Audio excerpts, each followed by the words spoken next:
Welcome to the Etobicoke Lakeshore Podcast. L-Pod, if you're part of the club. If you're not, you can call it L-Pod anyway. Hi, I'm Mike, and right there is Roger Tumanieri, the publisher of Etobicoke Lakeshore Press. Hey, buddy. Hey, Mike. How's it going? Good. You are, as always, on the leading edge of trends. You are what I like to refer to as the world's first truck caster. Oh, yeah. So if you wonder why it sounds like that, we are social distancing. Never mind that. We're continuing on and reaching out in the community to have some fun with all the various people that we have a regular occurrence with, whether you just live here and or you are part of the politics and or part of the retail business scene. We've had a little bit of everybody over the last little while. We've had a good mix of folks in the community. Most recently, we had Derek Stockley on the show. He's the principal and the senior dean at Humber College Lakeshore campus. He seems he's kind of like the young, cool dean. Yeah. He's a totally cool guy. Yeah. So he had some interesting things to say about taking, I think, 30 some odd thousand students from the classroom and then shifting them to online learning. So I thought that was a pretty interesting podcast. And how quickly they did it, and how students first was their whole scenario. And of course, now they're developing simultaneously a plan to get back. So best of luck to them. Yeah. Oh yeah, absolutely. I loved Lakeshore Arts was a nice visit as well. That was great. Yeah, with Susan Nagy and Natasha Morris. Yeah, they're wonderful people, and they're doing such great work in the community. And unfortunately, they've had to shut their doors, obviously, but they're still reaching out online and staying connected with folks through the arts. Yeah, and it's so funny that they actually adapted pretty quickly to trying to reach out to the community with ideas about what they could do in their own homes with art and that sort of thing, and get a better appreciation of it, so that they're staying connected, so that when they're back, people will come back. Yeah, I'm amazed at how creative people have been and how quickly they've shifted. Not to say that anybody had planned for this, but people have reacted really, really quickly. And I think we should give them a lot of credit. I think it takes a lot of creativity and gusto to kind of keep on keeping on at a time like this. And, some people I think have crawled up into a little ball and are hiding in the corner. And I get it. That's kind of par for the course. And other people have come at it, head on and are finding ways to stay in business and to maybe not just survive, but to thrive. In fact, one that comes to mind, and it was so obviously it was going to have impact on this specific business because it's a healthcare facility. Mimico Medical, right away, we had Dr. Codsey on. Right away, they made adaptations to telehealth interaction with their patients, so that they could do their first line of diagnoses and review with the patient over video and or over the phone. Almost right away, they adapted quickly. Shoppers did the same thing for their. So even in the healthcare realm, boom, they were right on top of it. Yeah, tip of the spear type of stuff. Yeah. And you know what else I loved? The ingenuity of people just doing stuff slightly different or completely different just for the sake of helping out. We had somebody making masks, for goodness sake, in their own home. Oh, yeah. Well, we featured Easy Peasy Grocery Delivery in our May edition. It's a brother-sister team based in Mimico, Jamie and Felicia Somerton, and they actually run a creative agency, which subsequently has been shut down. And they leveraged their relationship with Gamble's, which is located in Mimico, to start grocery service delivery. So it's quite amazing how they can shift from advertising to grocery delivery. So kudos to them. So that's our food and drink feature for the May edition. Oh, I can't wait to check that out. Yeah, you can read it at EtobicokeLakeshorePress.com. Well, and you might actually recognize the fellow on the front cover. Oh, yeah? Is it somebody closely related to me by any chance? Well, he looks a lot like you. Then I do feel badly for him. Yeah, no, that was quite an exciting thing.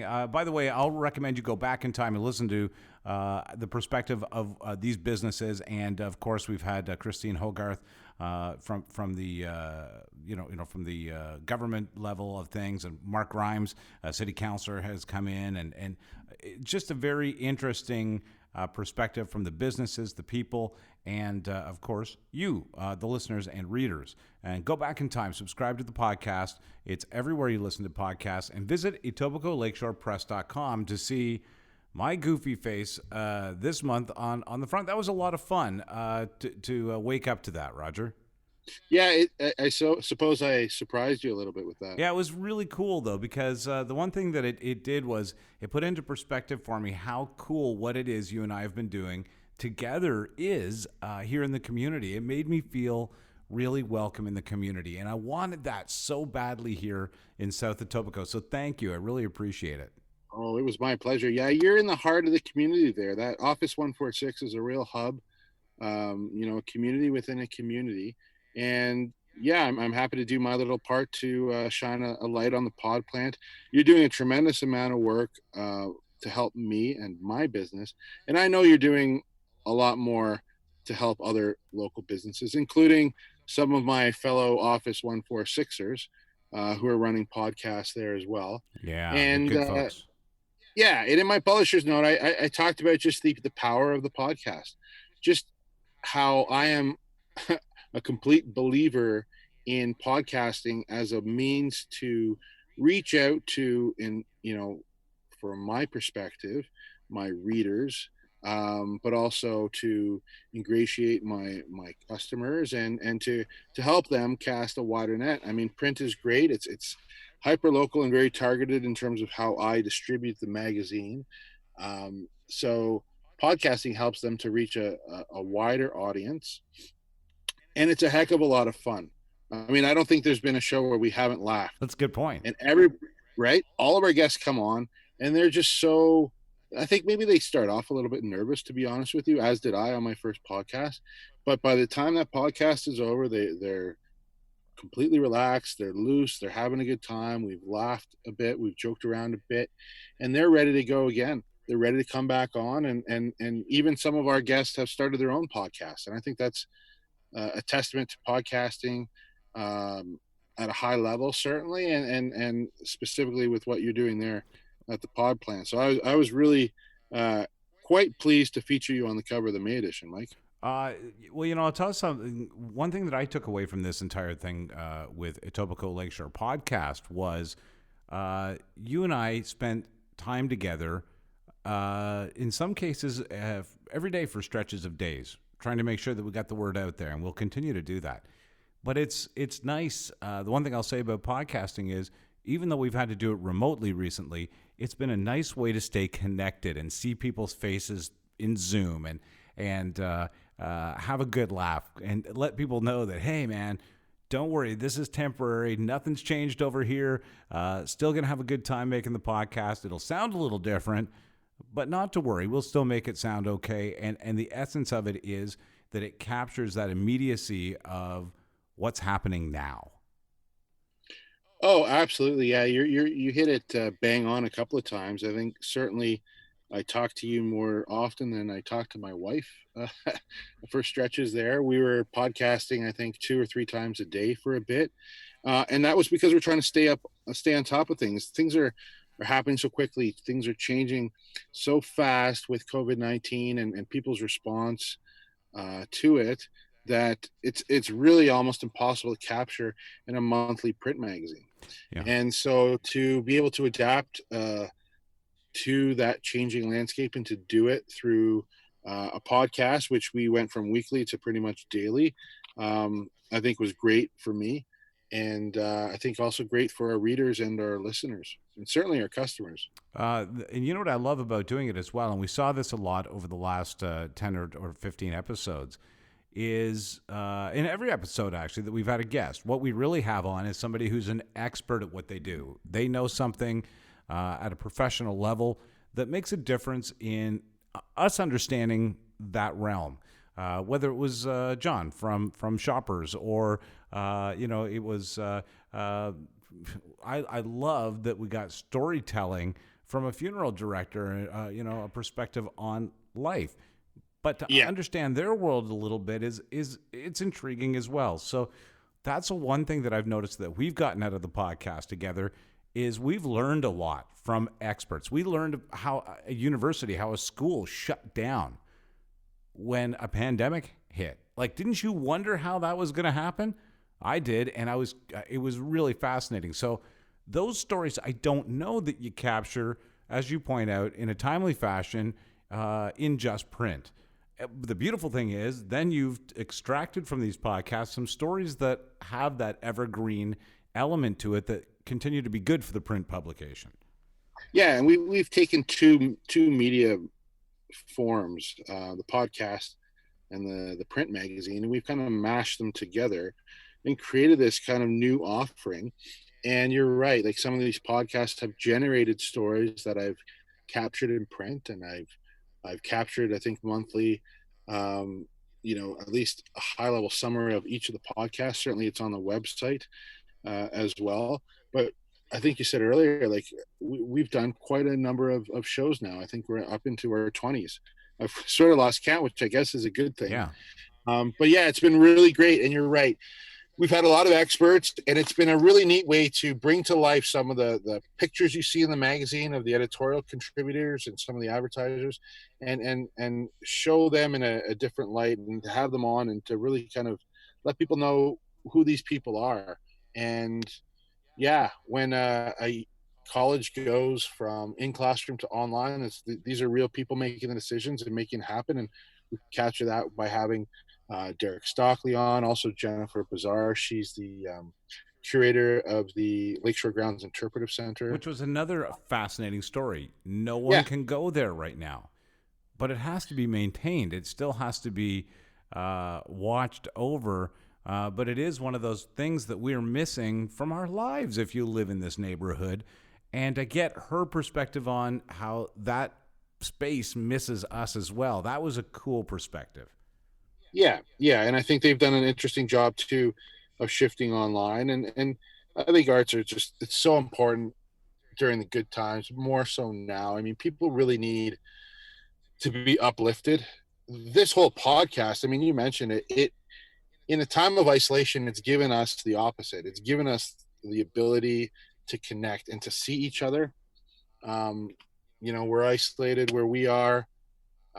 It's nice to see you're back in studio. I think hopefully things are gonna, start to turn around for the positive. But when people can't see other people, this podcast is giving us the opportunity to see each other, Yeah. and to talk to each other, and to then take that dialogue and connect with so many people through the all the podcast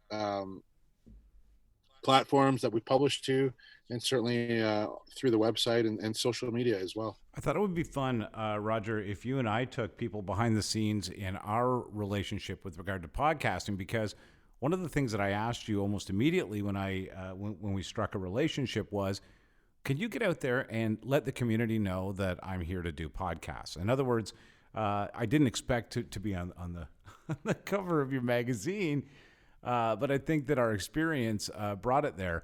But my initial reaction was, hey, you get this, and you're really well liked in the community and well known, and you have a media perspective on this. Could you get out there and help communicate that podcasting would work? And right away, you said, well, I'd like to integrate that into what we do. And so I'll tell you right now, if you'd like a podcast, or even if you'd just like to try one, reach out to Roger directly, because the ability to have a podcast like he has, and also whatever other means of media you're using out there to connect people, you can say in your radio commercials or your print commercials or in your magazine ad in Etobicoke Lakeshore Press, listen to the podcast and make that full connection. And so where you could before just be part of that publication, and then you could be part of the publication and the podcast for the LPod, you now, as an extension of that, can have your own. And Roger can explain all that to you when you call him. Oh, absolutely. Yeah, I'm a living, breathing testimonial for running podcasts through the pod plant. So I'd be happy to field any calls or to help people start their own. Yeah. And you can reach out to me directly at Etobicoke Lakeshore Press at gmail.com. Happy to field your calls too. Yeah. And 41. oh, sorry. Oh, Yeah. yeah. I was going to say, take a number down too. Go Yeah. ahead. Yeah. Yeah. It's easy to remember. I'm just going to say that because maybe it'll imprint on people's minds that it is actually easy, but it's Oh. 416-788-0716. Okay. So you know, I don't have you, and I'll prove it to you. I'll send you a photo of it. I do not have you saved as a contact because I have your telephone number memorized. I have zero of my kids' telephone numbers memorized. I have yours memorized for whatever reason. That just goes to show how much we've been in contact lately. Well, I got to tell you, it's been an awful lot of fun. So I agree, Mike. It's when all this kind of broke, I think you and I were on the same page. Pardon the magazine pun, but you get it. I get it. We're trying to help people, and I think you're very much a person who's conditioned to help. I think in good times, but more so at times like this, you understand that money isn't the most important thing right now. It's really about community, and it's really about helping people who need the help. And I think we've been able to kind of join forces here and really add a lot of value to the Etobicoke Lakeshore community and beyond. And we're going to continue to do it. We've got a great lineup of guests for the next couple of weeks and months, and certainly through the print magazine, it's going on strong. I think some people have scaled back on their print, but I'm not. I think it's more important than ever to continue to print, and I'm increasing my mail distribution as a result. I'm trying to reach more people. I call it a captive audience. I know that's maybe not. It's maybe tone deaf to say it, well, or a bit of it's a pandemic pun, right? Like people are held captive in their homes, but as a result, it's a reality, Roger. It's just same thing for podcasting. It's a great wave to get on if you can. Regrettably, it's happening as a result of this, but you're right. Yeah. And so, as a result, I think we're reaching more people. We're trying to continue to do it in an authentic and genuine way. And the podcast is helping us to expand our reach within the community. And I'm looking forward to our relationship continuing, to doing more and more shows. I'm looking forward to facilitating people starting their own podcast with you. I'm just such a believer that it's such a useful tool for a business. But man, wouldn't it be cool for your average, mom or dad, or average Joe, or I like to say the average Stu. We had Stu Bailey on from New Toronto Lakeshore a couple of weeks ago, and this guy, cool something. Dude. Yeah, right. He's making face shields off his 3D printer and all kinds of other neat things. Stu's I think he's like a secret genius. Yeah. Like you talk to him for about 14 seconds and you realize there's a lot going on in his brain. He's but way smarter than me. Yeah. Like you could put our intellects together and it would pale in comparison to Stu's. So and still he'd be polite about it. Oh, that's very interesting. Yeah, absolutely. Yeah. But so you got your average Stu, your average mom, and you take those types of people, and like they're the ones I'd love to listen to their podcast, man. Like call it the Momcast. That would be something. I'm writing that down. Hold on. Copyright. I know that my wife could have a killer Momcast right now, just with all the funny stories that are happening in our household throughout this quarantine. I wrote about a couple of them. Actually, she wrote about them in the family life section of the May edition. So again, check it out at the etobicoke-lakeshore-press.com. You can download the entire edition, read it on your phone. But she typically takes a different tack. She likes to make fun of me a lot in her articles. But this month, it's all about levity and the concept of laughter being the best medicine. And so I think that I love it. I think a lot of people, just quote unquote regular people, not necessarily folks who own their business, would do well having a podcast. I think it'd be a real fun experiment. It doesn't cost a heck of a lot, especially if you can get some guests on and get some sponsors on there. Yeah, we take care of it. We take care, and Roger will vouch for this. Yeah. We take care of it. podcasting from his truck, for God's sake. We take care of everything. You just got to be there, and we'll even help you market it. So don't. Oh gosh, yeah. Don't hesitate to reach out to our guy Roger right there, and we'll set you up. It's a relationship I'm delighted to have because I think it's important to be a media partner with a good media company in the neighborhood. And from day one, it was one of my main goals to be embedded, as it were, with LPod. And so I'm delighted. Subscribe to this and tell a friend, and go to Etobicoke Lakeshore Press.com, and you can read the whole article about the pod plant and the fun that Roger and I have had making podcasts. And of course, we'll be back later in the week with more guests and more fun. Roger Tumanieri, you put me on your magazine. I don't even know what to say. Thank you, buddy. Oh, no, you said more than enough. I appreciated the call the other day too, and I'm glad that you, are happy to be on that cover. That you're happy to keep working with me, and I think we got a good thing going. Yeah, I think you and I are going to go to the Super Bowl of podcasting. Is there one of those? We'll drive up there in my truck. Stay safe. Peace and love. Everybody, will catch you next time.